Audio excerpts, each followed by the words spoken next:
அரேசனே அன்பர்க்கடியனேனுடைய பனி ஆவியோடு ஆக்கை புரை புரை கணிய புகுந்து நின்றுருக்கி பொய்யிருள் கடிந்தமைச் சுடரே திரைவரா மன்னும் அமுதத்தின் கடலே திருப்பெருந்துறை உரை சிவனே உரை உணர்விறந்து நின்று உணர்வதோர் உணர்வே யான் உன்னை உரைக்குமாறு உணர்த்தே.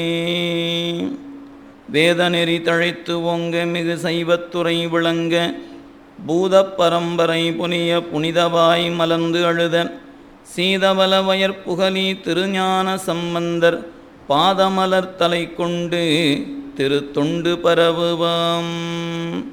திருநாவுக்கரசு வளர்திரு தொண்டின் நெறிவாழ வருஞானத் தவமுனிவர் வாகீசர் வாய்மெதிகள் பெருநாமச்சீர் பரவலுருகின்றேன் பேருலகில் ஒரு நாவுக்கு உரை செய்ய ஒண்ணாமை உணராதேன். நேசம் நிறைந்த உள்ளத்தா நீலம் நிறைந்த மணிகண்டத்து ஈசன் அடியார் பெருமையினை எல்லா உயிரும் தொலையெடுத்து தேசம் உய்ய திருத்தொண்டத் தொகை முன்பணித்த திருவாளன் வாசமலர் மென்கழல் வணங்க வந்த பிறப்பை வணங்குவாம். எழுதரு மறைகள் தேரா இறைவனை எல்லிற்கங்குல் பொழுதரு காலத்தென்றும் பூசனை விடாது செய்து தொழுதுகை தலைமேலேற துளும்பு கண்ணீரில் மூழ்கி அழுது அடியடைந்த அன்பன் அடியவர் கடிமை செய்வாம். தூக்கு சீ திருத்தொண்டத் தொகை விரிவாக்கி நான் சொல்ல வல்ல பிரான் எங்கள் பாக்கிய பயனாம் பதிக்குன்றை வாழ் செக்கிழாரடி சென்னி இருத்துவாம். எல்லாம் வல்ல இறைவனுடைய திருவருட்கருணையும் குருவருளும் முன்னின்று அருள் செய்ய திருத்தொண்டர் புராணம் என போற்றப்பெறுகின்ற பெரிய புராணத்தை தொடர்ந்து சிந்திக்கின்ற வாய்ப்பு கிடைக்கப்பெற்றிருக்கின்றது. அவ்வகையிலே குருவருளையும் திருவருளையும் மனம் மொழி மெய்களாலே வணங்கி எழுந்தருளியிருக்கின்ற அன்பர் பெருமக்களுடைய திருவடித் தாமரைகளுக்கு அடியனுடைய பணிவான வணக்கங்களை உரித்தாக்கி கொண்டு நாம் கடந்த வகுப்பிலே நம்முடைய 12 திருமுறைகள் என்று சொல்லப்பெறுகின்ற இந்த நூலில் 11 திருமுறைகள் எவ்வாறு கண்டெடுக்கப்பட்டிருக்கின்றன என்ற நிலையில் அவற்றுடைய வரலாற்று செய்திகளை கடந்த வகுப்பிலே நாம் சிந்தித்திருந்தோம். இன்று 12ஆம் திருமுறை என சொல்லப்பெறுகின்ற போற்றப்பெறுகின்ற திருத்தொண்டர் புராணம் என்று சொல்லப்பெறுகிற இந்த நூல் எவ்வாறு தோன்றியது, இந்த நூல் தோன்றியதனுடைய நிலையை ஒருவாறு நாம் இன்று சிந்தித்து அதனுடைய தொடர்ச்சியாக ஏனைய செய்திகளை எல்லாம் நாம் இன்றைய நிலையில் சிந்திக்க இருக்கின்றோம். அந்த வகையில் பெரிய புராணம் என்று சொல்லப்பெறுகின்ற இந்த திருத்தொண்டர் புராண நூல் எவ்வாறு தோன்றியது என்பதை இன்றைய சிந்தனையிலே நாம் முதற்கண் சிந்திக்க இருக்கின்றோம்.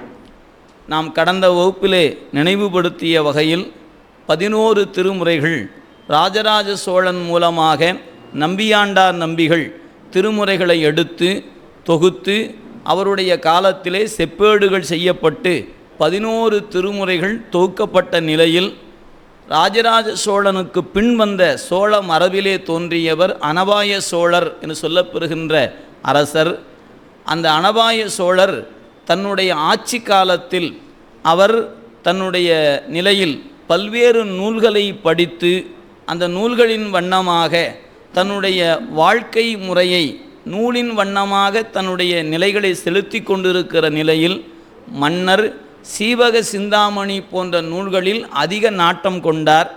எனவே அவருடைய நினைவுகள் அனைத்துமே அந்த நூலில் சொல்லப்பட்ட வண்ணமாக ஆடல் பாடல் என்று அவருடைய ஆட்சியானது அந்த நிலையில் நடந்து கொண்டிருக்கிற அந்த இனிய தருணத்தில்தான் நம்முடைய சேக்கிழார் பெருமான் அந்த மன்னருடைய அவையில் முதலமைச்சராக பொறுப்பேற்கக்கூடிய நிலை வருகிறது.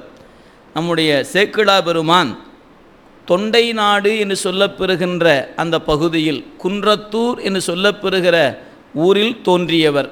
தொண்டை நாடு என்று சொன்னாலே நமக்கு நினைவுக்கு வருவது சான்றோர்களை தன்னகத்தே கொண்டிருப்பது தொண்டை நாடு. சோழ நாடு சோறு உடைத்து என்று சொல்வது போல தொண்டை நாடு சான்றோர் உடைத்து என்பது ஆன்றோருடைய வாக்கு.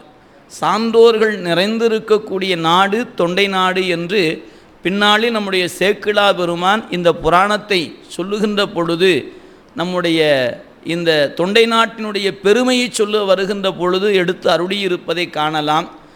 தாங்கள் சொன்ன சொல்லுக்காக தங்கள் உயிரையும் கொடுத்த பெருமக்கள் இந்த தொண்டை நாட்டிலே வாழ்ந்திருக்கிறார்கள் என்கின்ற வரலாற்று உண்மையை திருஞான சம்பந்த பெருமானும் திருநாவுக்கரசு பெருந்தகையும் தங்களுடைய தேவார பதிகங்களிலேயே அந்த உண்மையை வைத்து காட்டிய நிலையில் அதனுடைய பெருமைகளை பின்னாளில் சேக்கிழார் பெருமான் எடுத்து நமக்கு காட்டியிருக்கிறார். அத்தகைய சான்றோர்களை தன்னகத்தே கொண்டிருக்கக்கூடிய தொண்டை நாட்டில் குன்றத்தூர் வளநாடு என்று சொல்லப்பெறுகிற அந்த நாட்டில், குன்றத்தூர் கோட்டம் என்று சொல்லப்பெறுகிற அந்த கோட்டத்தில் குன்றத்தூர் என்ற திருநகரில் தோன்றியவர் நம்முடைய சேக்கிழார் பெருமான். அவருடைய இயற்பெயர் அருண்மொழி தேவர் என்பது அவருடைய இயற்பெயர். அவர் தோன்றிய குடி என்று சொல்லுகின்ற பொழுதுதான் வேளாளர் மரபில் சேக்கிழார் குடி என்கின்ற குடியில் தோன்றுகிறார். அந்த குடியின் பெயரே அவர் பெயராக பின்னாளில் நிலைத்து நிற்கிறது என்பதை நாம் பார்க்கிறோம். எனவே குன்றத்தூரில் சேக்கிழார் குடி என்று சொல்லப்பெறுகிற குடியில் அருண்மொழி தேவர் என்ற திருநாமத்தோடு தோன்றியவர் இளமை முதலாகவே நல்ல கல்வி நிலைகளில் தேர்ச்சி பெற்று நல்ல புலமை பெற்று விளங்கிய காரணத்தினால் இவருடைய அறிவுத்திறனை கண்டு அந்த அனபாய சோழர் தன்னுடைய அவைக்களத்தில் இவரை அமைச்சராக ஏற்றுக்கொண்டார் என்பது வரலாற்றில் காணப்படுகிற நிலை. இவருடைய அறிவுத்திறனை சொல்ல வருகின்ற பொழுது சேக்கிழாருடைய புராணத்தில் சொல்லப்படாத ஒரு செய்தி என்னவென்று சொன்னால் செவிவழி செய்தியாக அறியப்படுகிற செய்தி. அதாவது மன்னர் தன்னுடைய மக்களை பார்த்து தன்னுடைய ஐயத்தை வெளிப்படுத்துகிறார். இந்த உலகில் மலையை விட பெரியது எது, வானை விட பெரியது எது, கடலை விட பெரியது எது என்று ஒரு வினாவை தொடுத்து நிற்க, அதற்கு பல்வேறு நிலைகளிலே விடை தேடுகின்ற பொழுது பலரும் பலவாறு அதற்கு விடை சொல்ல முடியாத நிலையில் தடுமாறி நிற்கின்ற பொழுதுதான்